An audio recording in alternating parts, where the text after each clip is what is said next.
Cible ce type de constat? Non, Emmanuel Le Chiffre, vous étiez presque à le dire. Vous avez parlé de ceux qui travaillent, qui avaient une petite activité. En fait, on parle des travailleurs précaires. On parle de ceux qui sont licenciés, qui sont privés d'emploi, qui vont perdre leur emploi, qui vont ouvrir des droits au chômage et qui vont reprendre une activité salariée. Et cette activité-là sera soit du temps partiel qui leur est imposé. L'étude de l'UNEDIC, par exemple, qu'il publie là de manière complète, indique que tout le monde, en très grande majorité, cherche un CDI à temps plein, mais que c'est quelque chose qui est refusé. Ou alors, ce sont des gens, on a regardé juste avant le reportage sur les EHPAD, le constat réel. qui, par exemple, dans le médico-social, dans les EHPAD, dans les extras de l'hôtellerie et de la restauration, eh bien, ont des contrats à la journée. D'accord, mais donc effectivement, il y a un mais après il y a l'explication. Mais vous êtes d'accord avec le constat? Petite allocation. Vous êtes d'accord avec le constat? Mais bien sûr que non. Certains chômeurs gagnent plus. Vous savez, en étant au chômage qu'en travaillant. La CGT a été reçue, comme les autres organisations syndicales, par la attendez, parce que je comprends, qu'on comprenne bien. Elle ceux qui nous regardent. Non, attendez. Déjà, ce mensonge-là. Oui, mais là, c'est Pôle emploi qui nous le dit. Donc vous dites Pôle emploi on va parler de ça. Assurément.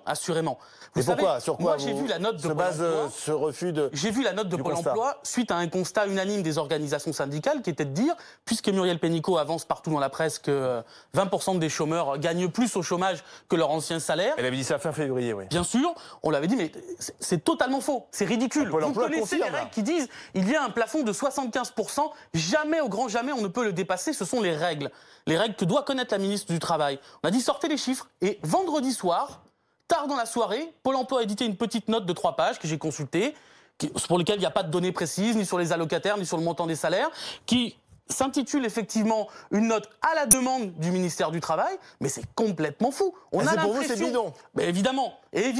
On a l'impression qu'il y a des chiffres qui sont inventés par la ministère du Travail et qu'ensuite on demande sur commande à Pôle emploi de venir légitimer ça. Quand l'assurance chômage publie la note. Vous dites qu'il y a une manipulation, carrément. Qui nous dit l'inverse. Vous dites qu'il y a une manipulation. C'est moins de 4% dans des cas très précis. Où les travailleurs sont les plus précaires. Et on parle par exemple de ceux qui travaillent dans les EHPAD. L'UNEDIC dit pas la même chose. Ou dans les extras de l'hôtellerie et de la restauration. Alors pourquoi l'UNEDIC dit pas tout à fait la même chose, Emmanuel? C'est pas une bonne façon de prendre le débat, d'essayer de considérer que les chiffres sont bidons, etc. C'est pas vrai. Encore une fois, prenez ces personnes qui travaillent, prenez une personne qui travaille 15 jours dans le mois. Non, mais Attendez, je vous ai entendu, mais par contre, ces chiffres ne correspondent pas même à l'étude de Pôle emploi. Bien sûr que si. Je ne sais pas si vous l'avez lu, mais je l'ai lu. Qui travaille 15 jours dans le mois, exclusivement de gens qui ont une activité très très partielle. Qui va gagner un demi-SMIC, elle va gagner 600 € par mois. Vu que ces indemnités chômage sont calculées aussi sur ce mi-temps, elle va gagner 900 € par mois, comme celle qui travaille à temps plein. Lisez la note de l'assurance chômage. On parle de salariés qui reprennent une activité à temps très partiel. C'est-à-dire des gens qui ont une allocation chômage. Il faut qu'on comprenne ça. De quelques centaines d'euros, et qui viennent avoir un cumul pour des droits qu'ils ont ouverts. Là aussi, de quelques centaines d'euros. La réalité, malheureusement... Ça ne dépasse pas le niveau du RSA. Mais reconnaissez que le résultat n'est pas... On est entièrement d'accord, ça concerne que des petits, que des très petits revenus. La réalité, malheureusement, c'est que c'est devenu aussi un mode de fonctionnement qui arrange à la fois certains salariés et certains patrons. Qui est que, grosso modo, il faut reconnaître que quand vous êtes salarié... Attendez, mais on peut parler. Attendez, monsieur Garcia. Quand vous êtes salarié... Sinon, on comprend rien. Quand vous êtes salarié, il y a des salariés qui ont intérêt à quel niveau ça peut à ne travailler.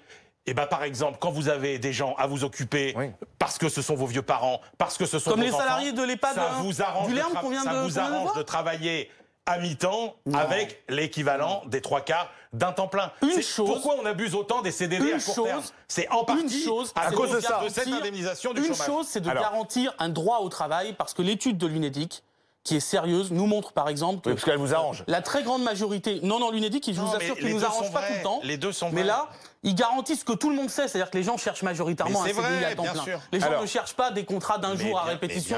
Alors justement, la réponse du gouvernement. J'ai pu avoir 6 ans de contrat répétitif avec le même employeur, sur un besoin qui était réel, qui aurait pu amener à un CDI, mais visiblement, c'est l'employeur qui m'imposait à moi cette répétition de contrats précaires. Monsieur Garcia. Ça m'empêchait de trouver un logement, par exemple, et pas l'inverse. Monsieur Garcia, qui organise non mais ça c'est vrai.